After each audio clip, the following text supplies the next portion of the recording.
Join me in the audio garden to cultivate our collective wisdom, nurture creativity, and spread love.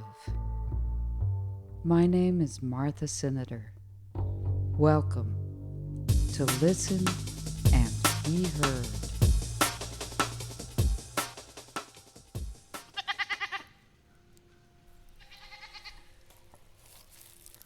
Welcome back, my friends, to the audio garden. I'm so grateful to be here with you today, to listen and to be heard. And as promised, we're going to talk about publishing with Meg Reid, the Executive Director of Hub City Publishers in Spartanburg, South Carolina. Our featured spoken word artist is coming back around this week, Alabian Landrum, and I have to apologize to her for mispronouncing and misspelling her name last week, but I'm very happy to be able to present more of her poetry. And in the second half of the show, Lesley-Ann Brown has promised to give us a call from Denmark of Bandit Queen Press about her approach to counter storytelling. That's what we're going to talk about in anticipation of her joining us again next week to tell us a counter story.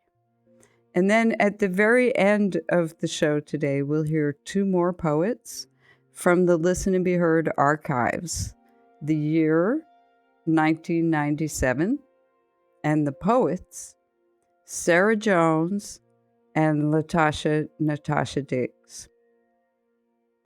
So I've been, digging up things and picking things and putting together what I think should be an interesting and pleasing bouquet.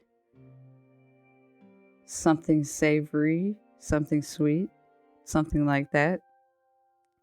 My name is Martha Cinader. The show is the Listen and Be Heard Hour for readers and writers. And let's start it off right with a poem from Alabian Landrum.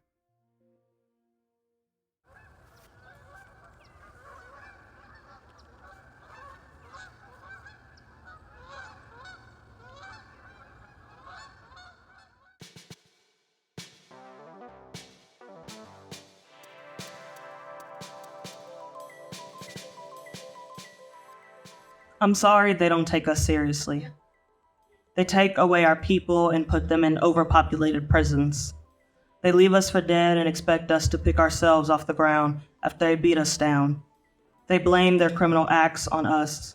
When they are caught in the wrong, they are humanized to the public, but we are demonized until further isolation. We are hated because of our features, yet everyone else wants them.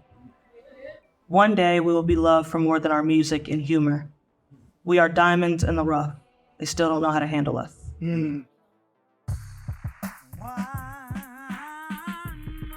I want to thank Meg Reid for joining us here in the Listen and Be Heard Audio Garden, Executive Director of Hub City, and it is a hub. First, what is Hub City and what are you doing there? Sure. Well, thank you for having me on to chat about it. The Hub City Writers Project is a literary nonprofit organization. We're located in Spartanburg, South Carolina, and we have been since 1995. So we're actually celebrating our 30th anniversary next year. And we are made up of a independent publisher, Hub City Press, a independent bookshop in downtown Spartanburg. That's the Hub City Bookshop.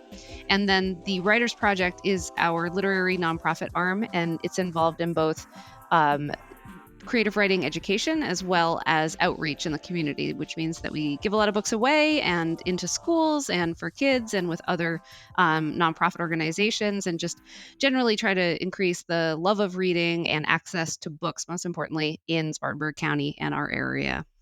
And you, I think in that spirit, are also giving a workshop in February at it's at the Mayfair Art Studios. Is that correct? In Spartanburg? Correct, yeah. and it's called Paths to Publishing. And I invited you here today to speak a little bit about the Paths to Publishing. We are a show for writers and readers, and I made it my personal sort of goal for season 2 to talk about my personal path to publication with an unpublished novel that I've written. And I've been trying to talk about resources as well as my own psyche, because the path to publication is fraught with, I don't know, anxiety, doubts, fears.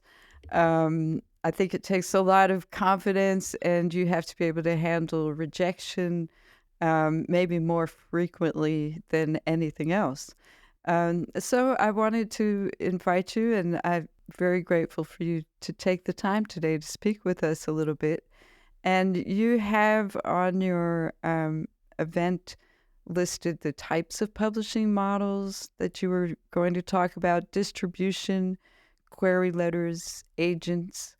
So maybe we could briefly talk about each of those things. When you bring up types of publishing models, I think maybe you're talking about traditional versus self-published. Yeah. This Pathways to Publishing talk is something that we have done I've done it at different conferences and sort of across the country. We've done it at our writers conference that we've held for many years. And it's always very popular and it's always different because people have different questions at different times. And so basically it just seeks to give people an overview of what publishing means in 2024. And that sounds really basic, but actually, when you think about it, book publication means a lot of different things to a lot of different people. And so part of our mission at Hub City Writers Project is really trying to give transparency and accessibility to publishing systems, which means making sure that people understand the publishing process. And like you said, it doesn't have to be so fraught. It doesn't have to be it's going to be filled with rejection. Unfortunately, we can't do anything about that. But, we can sort of insulate people with the knowledge that, things are going the way they should, or, what to take seriously, what to not take seriously. So that's kind of our goal, is making things a little more open, bringing a little light into the process so that people feel a little bit more agency when they go out, maybe on submission with an agent, or maybe directly speaking to publishers.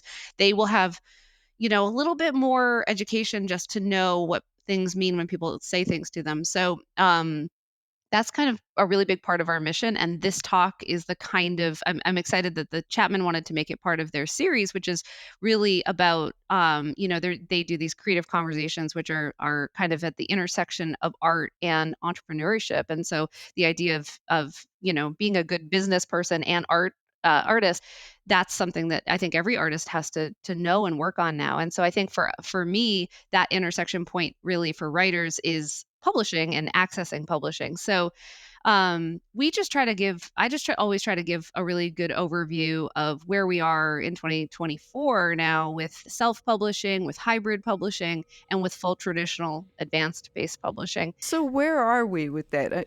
Is there a tip? Like, anytime I start talking to just anybody about the fact that I want to publish my novel, the first thing they say to me is, well, have you considered self-publishing it?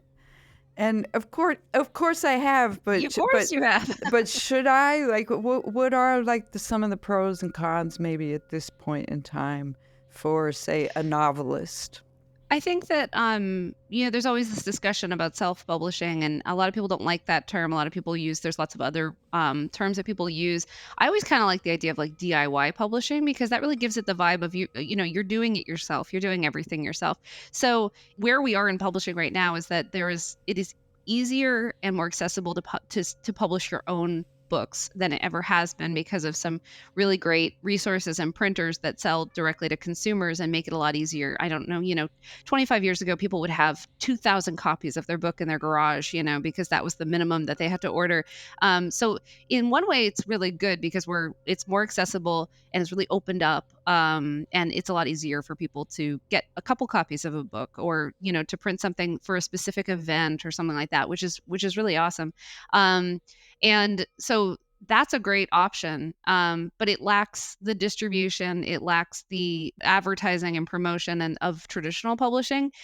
So we always talk about how we run a bookshop, and when people with their own books come in, they want to sometimes have an event, which we will sometimes do, but it's often very difficult for us to get the books because they're not in our distribution system. And so that's why I always kind of stress that there's no right or wrong path and there's no better or worse path. It's just, what are your goals? And if your goals are selling a book sort of in your own network and community, then doing it yourself is actually a really great option. And you could make quite a bit more money than you would ever make by traditionally publishing it.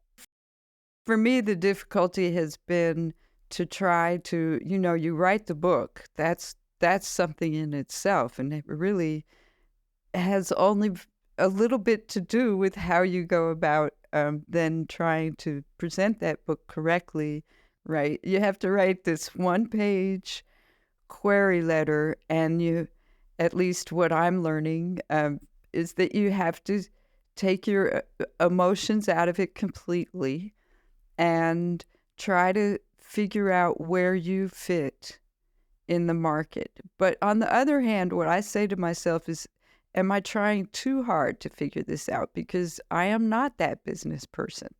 And so they're the ones who know, and I'm just the one trying to present my story to them in a way that they're going to want to read it at least.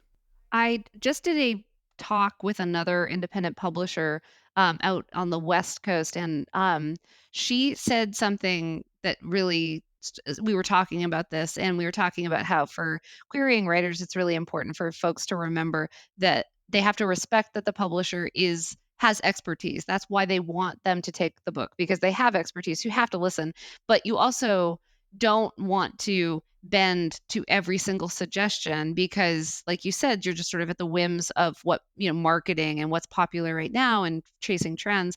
As she mentioned that she the two animals, the kind of spirit animals of this process, you have the eager beavers, who are the debut authors who just want to make everything easy. They want to make sure that they are being, like, as kind of accommodating, and they want to change everything. If you say change it, they drop everything and say, okay, I'm changing it. And then on the opposite end of the spectrum, you have the stubborn goats who are set in their book and they cannot be changed. There's nothing in their mind. They're like, every line is perfect, every word is perfect. And she said, the thing is, there's nothing wrong with either of those approaches. It's just that they're difficult for publishers to work with on either side. What you have to hit is really somewhere in the middle, where you have some flexibility with your project, but you also maintain what you think is important to the project, what you think is, what makes it special and what makes it, like you said, have a place in the marketplace.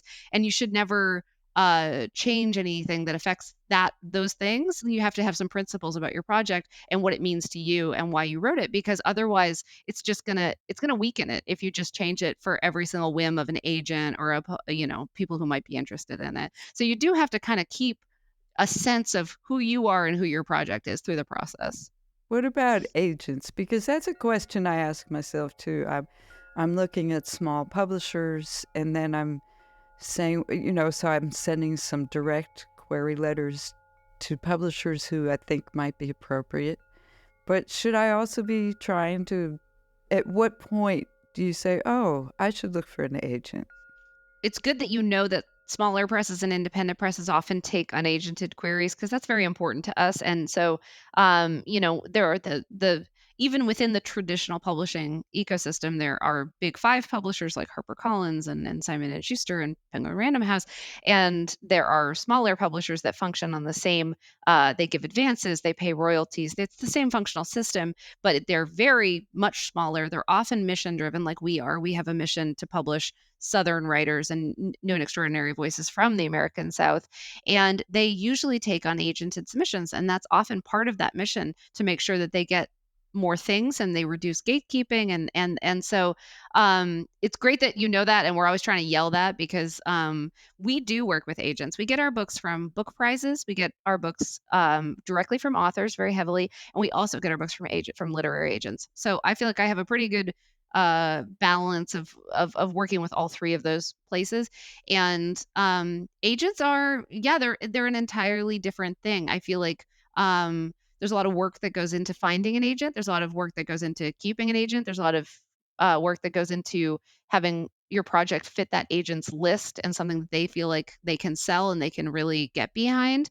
And there are people who we always try to say that there's, again, no value judgment. A lot of people put a lot of value on getting an agent. Like, oh, I've been a writer for so long and I've never been able to get an agent. And they really kind of hold that as somewhere where they've dropped the ball or failed. And so I always just try to stress that, there are people that getting an agent will be simple because they're writing really commercial projects that the agents then see as, it's just like a real estate agent. You have a beautiful home in a good location with nice curb appeal. A real estate agent is going to be very interested in it.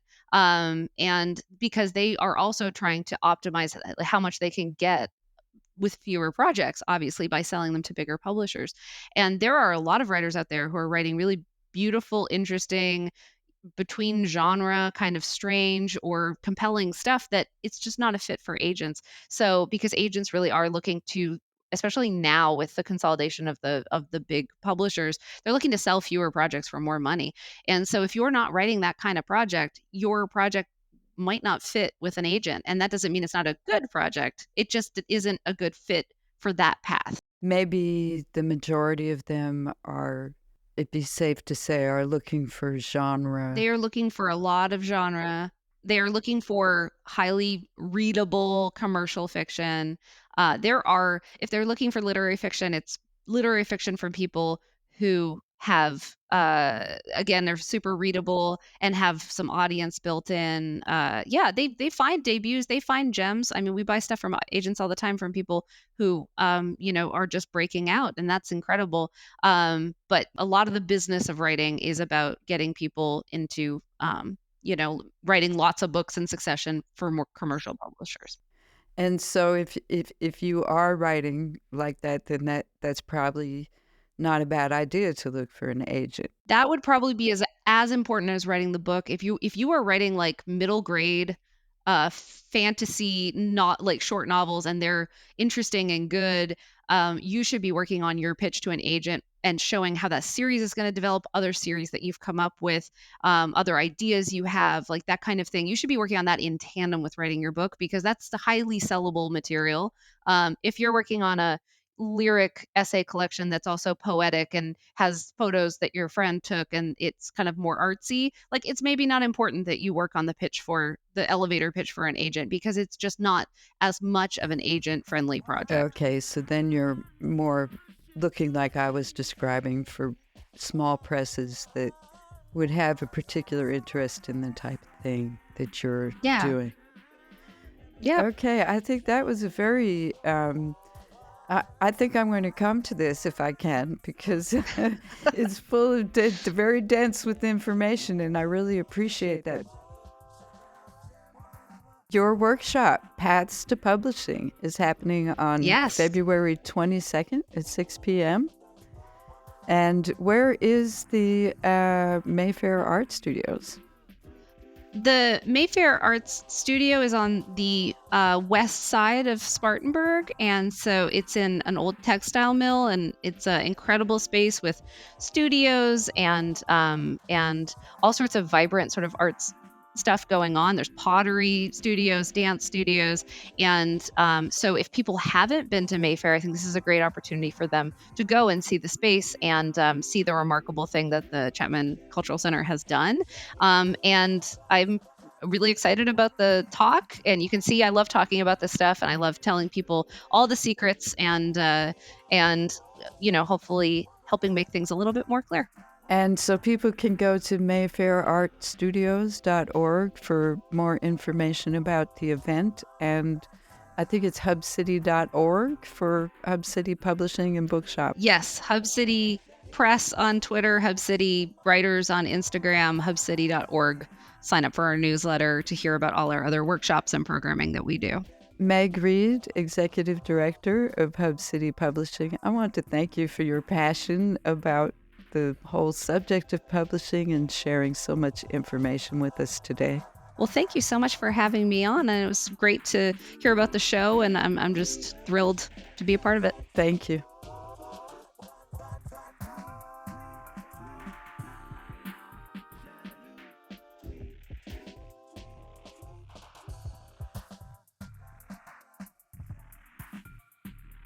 Thank you to Meg Reid for joining us in the audio garden and taking the time to talk to me about the path to publishing. And I am hoping to be able to attend her workshop this week. And so if I am able to go, I will talk more about it. Last week, when she joined us, I was so inspired that I told all of you that I was going to submit to the South Carolina novel series. But I should have checked the date on that because the deadline was February 15th. And I missed it. So now, another 2 years before I can submit to that again. And who knows, maybe by then I will have written a novel that takes place in South Carolina, which is what they prefer to get submitted, although they say that it doesn't have to take place in South Carolina if you, the novelist, live in South Carolina. But so that's 2 years down the line now, but the series alternates with fiction with poetry. So that means next year I can, you can, everybody can submit a poetry manuscript. Everyone who lives in South Carolina, that is.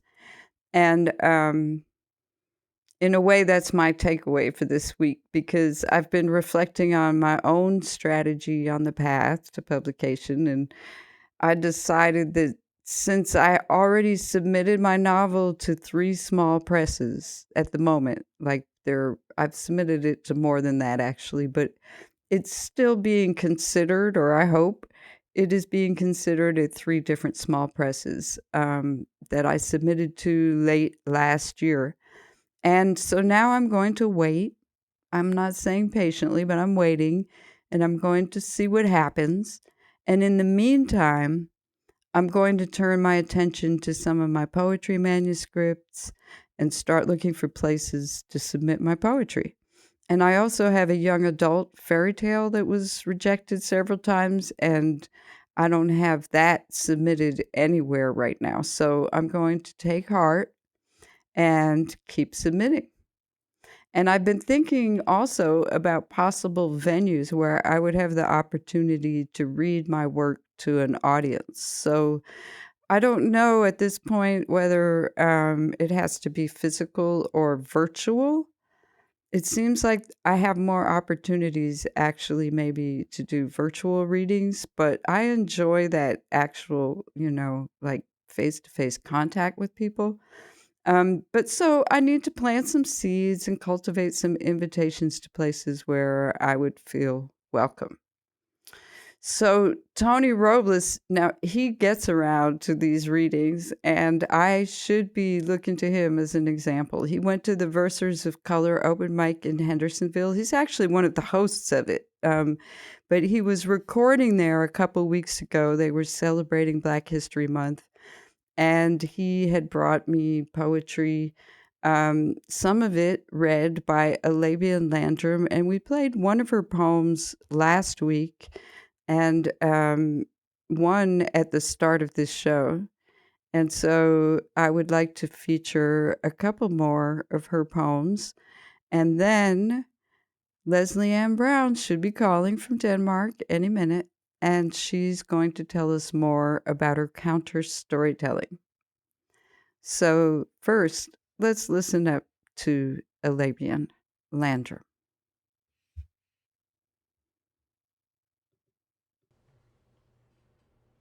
I miss it.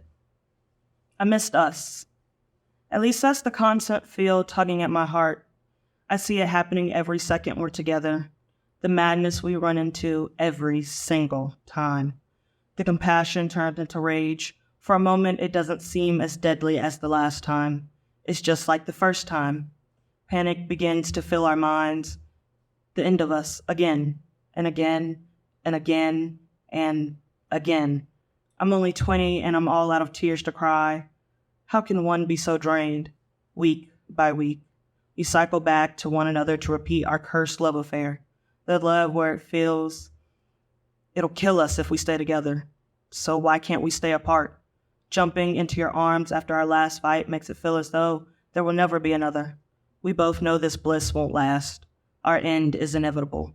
so is the battle before it. We love so passionately that we become our own demise. This is my last one for the night. This one is called Emotional Poetry. Oh, really? I might come back. All right. I thought you were just getting started. This isn't poetry in motion. It's emotional poetry. The kind that makes you wonder if everything is okay, and sometimes it isn't. And it is okay because you have to go through the bad days to get to that raw emotion. Through the baddest days, you see the light. So no, I'm not writing poetry in motion. I'm writing emotional poetry, and it's not gonna stop. I feel so many things. You feel so many things. We are human, so take pictures, write stories, make videos, live in the moment. And don't forget that you are human, and that whatever you feel is because you are human, and you have every right to feel like a person. Nothing can take away your emotional poetry.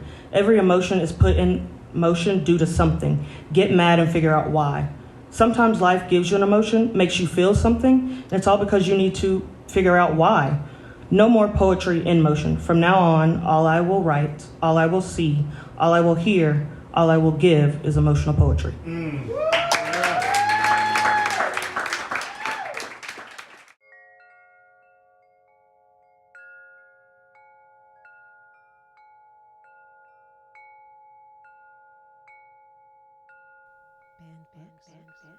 The Bluest Eye by Toni Morrison. Once it's heard, it can't be unheard. Once it's published, it's not going to be unpublished. Once you read the poem, you can't unread it. No matter how an individual may try to push it to the side, forget about it, it's still in there. And it's the words, the meaning, the feelings behind it are taking root in their psyche, and they can't get rid of it. By Sarah J. Maas. This book is gay by Juno Dawson. Adults do not talk to us. They give us directions. They issue orders without providing information. When we trip and fall down, they glance at us. If we cut or bruise ourselves, they ask us, are we crazy? When we catch colds, they shake their heads in disgust at our lack of consideration. How, they ask us, do you expect anybody to get anything done? That was the voice of Toni Morrison, reading from her book, The Bluest Eye. Of course, she wrote many, many books, many classic books. But The Bluest Eye has the distinction of being the most banned book in Texas and one of the most banned books in America. And I was thinking about that book, how it's about bullying on many levels, you know, and what a bully move it is to ban books. Like, you know, you and I, well, I won't assume about you, but I have different ways of getting my hands on books. And we've played quotes of people on this show who say, oh, you know, if you ban the book, I'm going to buy it. But if you look at it as a bully move, you see that, you know, the children who are victims of abuse, like the ones in the book, they're the ones who are going to have the least access to that book because the bullies are essentially keeping it from them in the most likely places that they might have access to it. So for some of us, it's hard to read about incest. But for a victim of incest, a compassionate book might actually save their life. What do you think? This is Listen and Be Heard Radio, WLBH.org. Welcome to the Audio Garden. Let's cultivate our collective wisdom, nurture creativity, and spread love.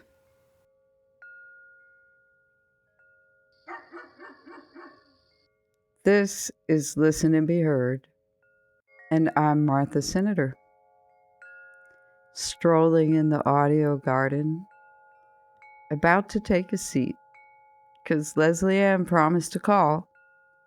Maybe you remember her, the publisher of Bandit Queen Press, who is always looking for the counter story to the story. And in this case, the story we are talking about is The Little Mermaid. And she even has a counter story to the title, because the mermaid she has in mind is definitely not little. But I'll let her talk to you about all of that. I have my phone on silent here, but I think she's trying to get in touch with me. So let me hook this up for you, and we'll be right back.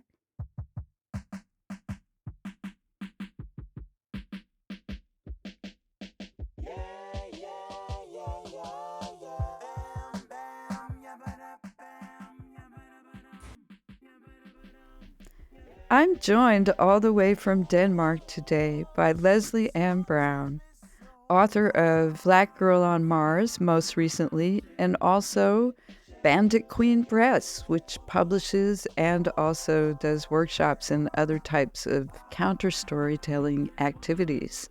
And counter-storytelling is the reason that I've invited Lesley-Ann back today, because she tantalized me with the idea of a counter-storytelling of The Little Mermaid.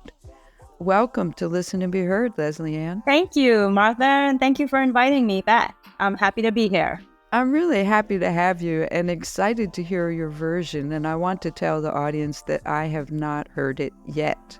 But I wanted to ask you, you're in Denmark, which is where the author of the original Little Mermaid story originated from. But I think probably many people in the United States might think of the Disney version first. So could you give us a little rundown of The Little Mermaid and how people in America might perceive it differently from people in Denmark? Well, one of the most beloved storytellers to come out of Denmark is Hans Christian Andersen. And his tales many of us are familiar with them, although we may not know that it originally was told by him. And The Little Mermaid is one of his creations. And in fact, many tourists, when they come here, they often go to the harbor where there's a statue of a very little mermaid. It sounds like you're objecting to the size. Well, everyone is disappointed. They go to the harbor and they expect to see a really big statue. I don't know if that's us as Americans projecting. Maybe so, because I think I'm guilty of that as well. It's quite an interesting statue because it tends to reflect what's going on here in Denmark. For example, I have a picture. Someone sent me a picture quite recently where she's wearing the Palestinian scarf around her neck. So someone's always like using her as a some way or the other, yeah. And how do you think Americans might perceive the story a little differently from people in Denmark? Like, I think some people probably here maybe never even heard of Hans Christian Andersen. One can say the stupefaction of our culture. The story of The Little Mermaid was probably a good example of that, or the Disney-fication, I should say. I'm sure for a lot of people, when they hear The Little Mermaid, they think about the Disney version, and the Disney version usurps the original, and that happens across the board in a lot of versions, a lot of Disney adaptations. Right. And so I was thinking, though, about how that in itself is a counter-telling of the story. But you wanted to do a counter-story of the original one. So what are your motivations, and how does your counter-story differ from, say, a Disney version?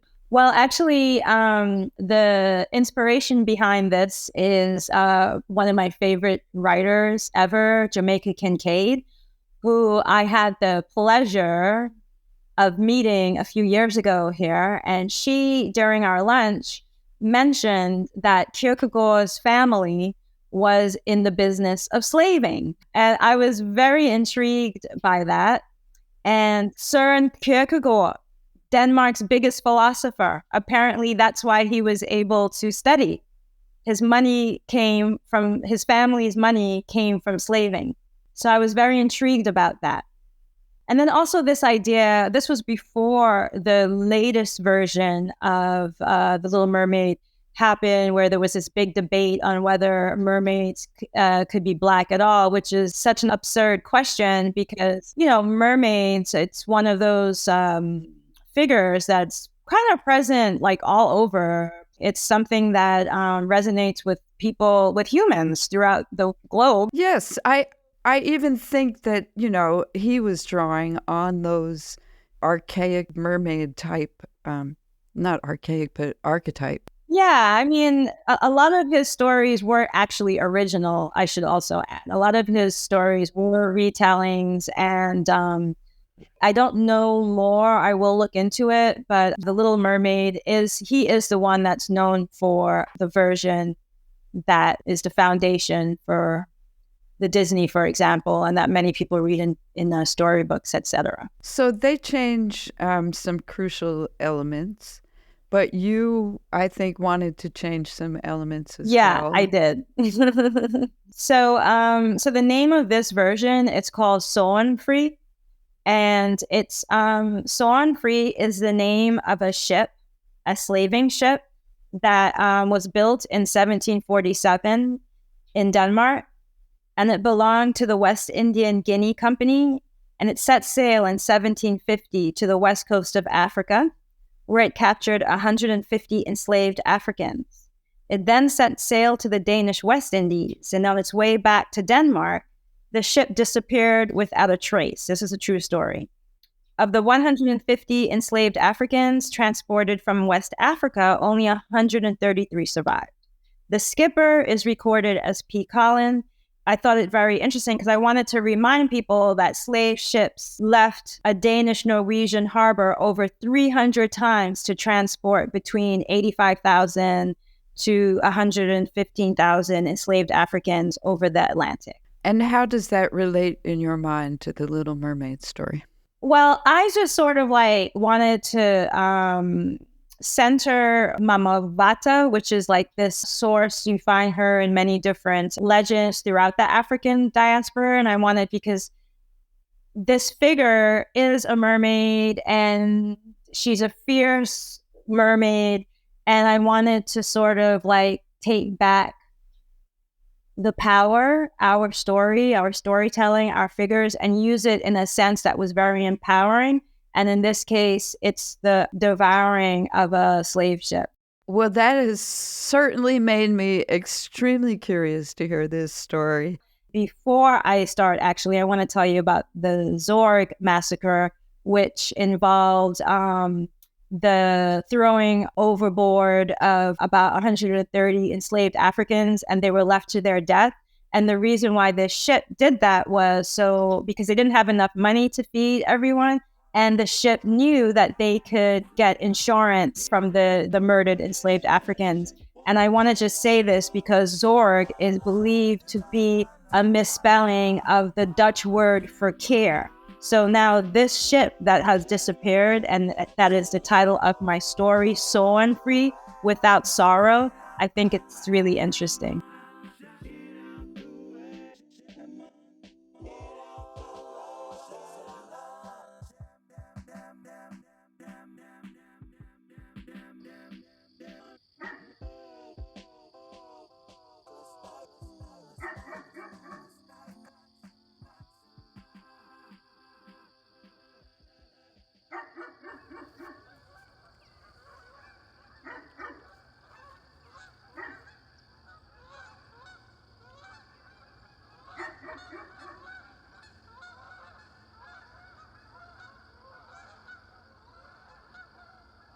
It's so much fun when people visit us from faraway places. Here in the audio garden, we feel so connected, It's like beyond space and time. And anyway, Lesley-Ann, she'll be back next week to tell us her version of the not-so-Little Mermaid. And I can't wait to hear it. But I found this copy of Hans Christian Andersen fairy tales on my bookshelf. It's a hardback. It's kind of falling apart. Translated by Mrs. E.V. Lucas and Mrs. H.B. Paul, and illustrated by Arthur Zick, published by Grosset and Dunlap. And I can't even find a publication date on it. And The Little Mermaid isn't in the table of contents, but there's a lot of other littles. There's Little Tiny, Little Ida's Flowers, The Little Match Girl. Of course, all the littles are girls. I'm just saying. And I have to admit that little detail, it makes me want to hear the big counter story. I even at some point realized that in my own writing, I used to use that word little a lot, and until I noticed I was doing it like it was, the little thing she was carrying. She was a little angry. She was a little undecided. She was a little this, a little that. And I was finally like, you know what? I have to stop using that word little. Either think about why I'm calling it little, or don't call it little, or find a better word. So there's a little window into my writing mind. Yeah, so come back next week for that. A little more talk, and finally the counter story to The Little Mermaid. But it's not time quite yet for us to part, because I'm digging around for something that I wanted you to hear.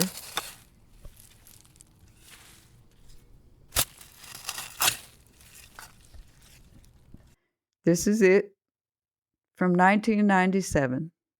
Live on WBAI Radio, two more unique and special poets. Sarah Jones, who was doing her show Surface Transit at the Nuyorican Poets Cafe at the time, and Latasha Natasha Diggs, who also had a show at the time and who now has a new book out called Village that I just got from the post box when I took a walk down there today. And I'm looking forward to reading that and talking to her about it. But let's take a listen. Sarah Jones and Latasha Natasha Diggs coming up. What I might tattoo inside my lip were I brave and in love. And the color girls go for Phyllis Hyman. Tonight, we are not backup singers. Pelvises pumping invisible vitamins into the crowd, booties bumping. Tonight, we do not do nothing behind Lou Reed or Tom Jones or Madonna for that matter. Tonight we ain't no dark backdrop for wistful blonde ambition, staking haute couture stilettos through the hip romantic ghettos in our funk perfumed falsettos.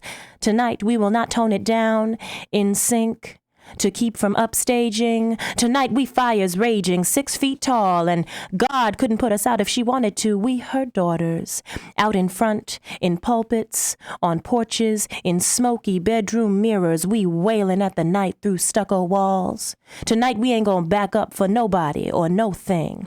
We wrestled these words from graves and weed gardens, fashioned this music from chipped dishes, trade beads, cigarette butts. Tonight we gon' sing our own prayers, soak our feet in them, downstage and from the wings, bigger and badder than suicide.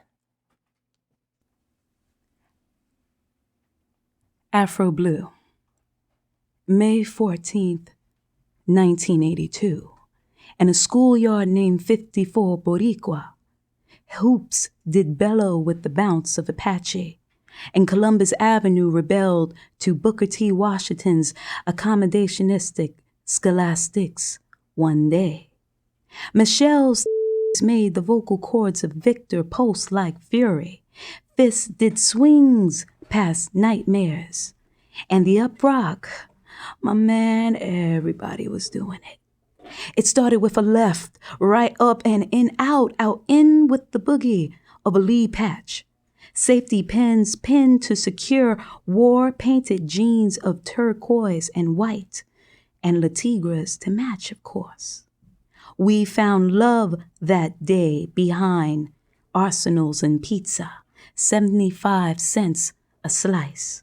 Spiced ham and cheese with lettuce and tomatoes on a hero. We quenched our thirst then with food color sugar water and Italian ices as the record spinned on down La Maqueta. Industrial strength size, rainbow hair rollers, and bleach jobs were normal. No fault since it was all part of the preparation. Breakin's uniform had to be redefined quarterly, and B-girls must profile. Carmelita Shag carried a tail a foot long, longer than the Egyptian eyewear she hardly acknowledged through breaking sweat. 'Cause she speaking Spanglish. She fell deep in denial and special ed, but she fell in love and excelled with footwork as we caught rituals in our waves and King Tut's not giving a dip what Booker T. Washington was all about. Silently passing the day in a schoolyard named 54 Boricua, where breaking ruled and handled school the non-believers, in a place where Victor's tongue twirled the effervescence of Michelle's in a boiler room. And Carmelita's language barrier was broken by a windmill like Don Quixote fighting off the demons of outside forces one day.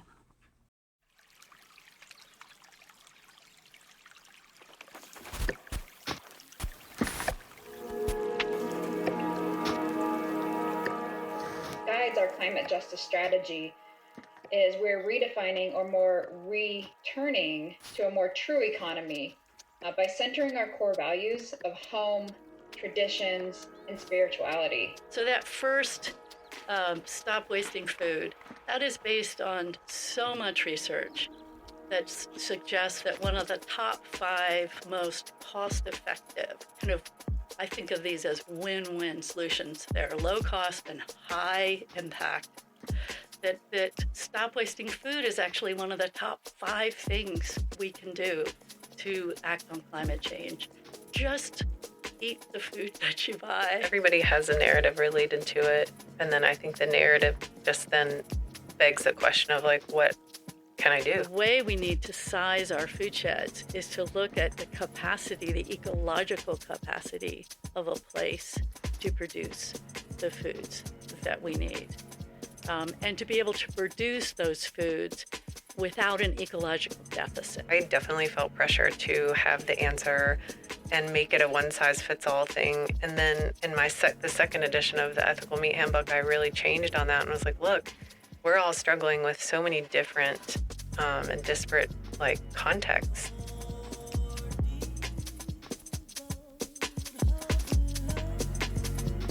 That was a combination of clips from some different shows, a collection now that I've done with both Laura Langnick and Meredith Lee here in the Listen and Be Heard audio garden, all on the subject of climate resilience, agricultural resilience, which I do believe is the concern of every writer because it's the concern of every person. And we storytellers have the responsibility of our gift of storytelling.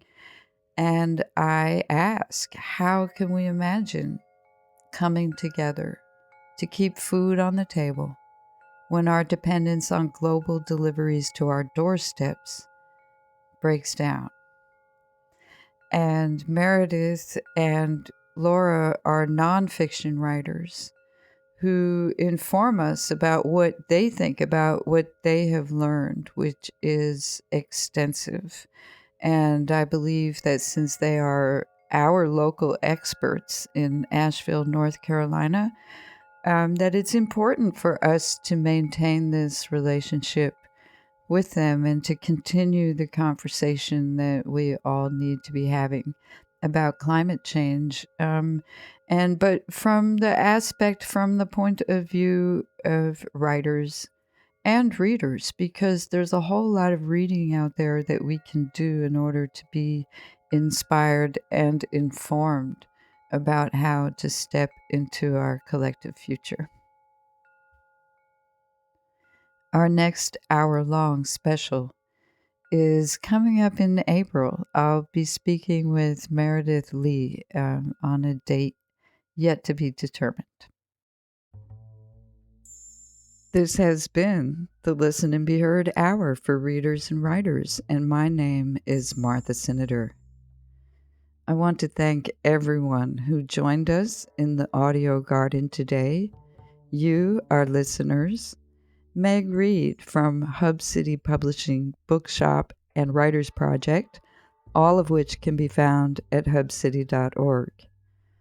Alabian Landrum was recorded live at the Versers of Color Open Mic in Hendersonville, North Carolina, by Tony Robles.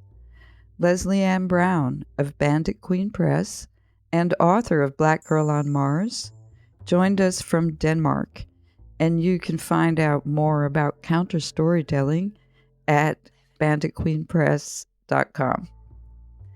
And through the magic of space-time travel that we do here in the Audio Garden, we were joined by Sarah Jones and Natasha Diggs back in 1997, recorded live on WBAI Radio.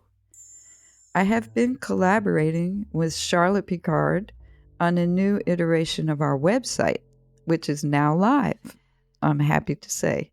And I hope that you appreciate the better design of the page for this show. We're also working on a categorized master reading list and better presentation of our many videos as we post the backlog. We post in-depth follow-up to each episode on our website at listenandbeheard.net. And for this episode, number 6, you will find the complete transcript, the unedited video interview of Meg Reid, which includes last week's interview with her as well, and some pictures from the Versers of Color. Also, information about our ongoing series about banning books and climate resilience. I want to thank Davine Dial for introducing Listen and Be Heard to the broadcast airwaves at WPVM in Asheville, North Carolina. We are also heard on KCEI in Taos, New Mexico, and WLBH.org in Greenville, South Carolina, and around the world. DJ Jeannie Hopper is my associate producer. J. Rodriguez Sierra provides background music and loops, and you can learn more about him at jrodriguezsierra.com.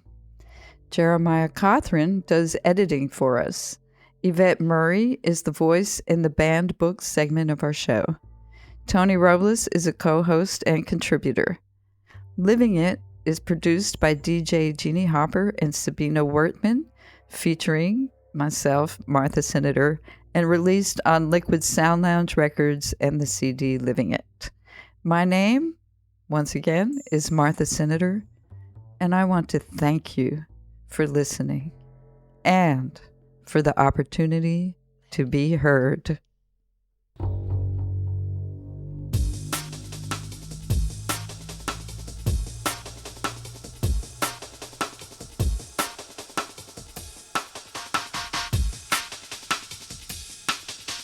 Living it, giving it, having it, taking it, moving it, shaking it, creating it, loving it. Living it is loving it. Living it is sewing a coat, investing each stitch with magic, creating a unique design, putting it on and wearing it the rest of your life. Living it is knowing that what you see, what you hear is tangible. It's being a rock in the river and being the river too. It's hearing, you'll never be able to do that. Living it is knowing you will do it. It's speaking the unspoken. It's thinking the unthinkable. It's doing the unexpected. It's quitting before you get fired.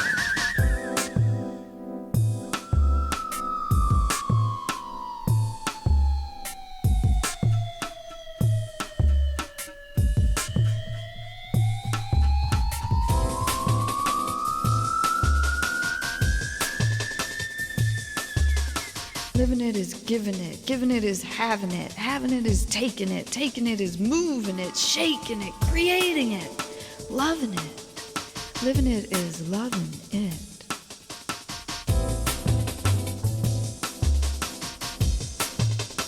Living it is loving a man you're not supposed to love. It's giving way to emotions, creating commotions, calling attention to yourself. And I got that. Living it is learning from someone who can actually show you. It's cleaning your teacher's house or helping her to find one. It's never ever saying J-O-B. Living it is a one-way ticket and no solid plans. It's smoking a J in a smoke cafe in Amsterdam. It's saying the day is pretty in a strange new city.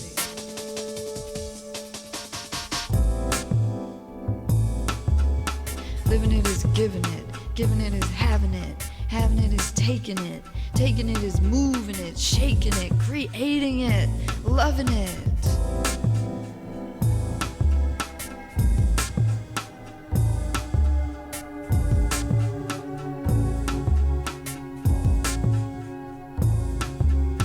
Living it is having nothing to lose and everything to gain. It's putting all of your charms and attributes, every single one of them, to good use. It's knowing the kindness of strangers and love for sale. Living it is knowing where to buy rice and beans in bulk. It's knowing herbs are cheaper than doctors. It's keeping it together when you're falling apart. It's writing poetry to ease a broken heart. Living it is knowing the stage, looking into bright lights, late nights, barroom fights, fantastic sights, inspiration,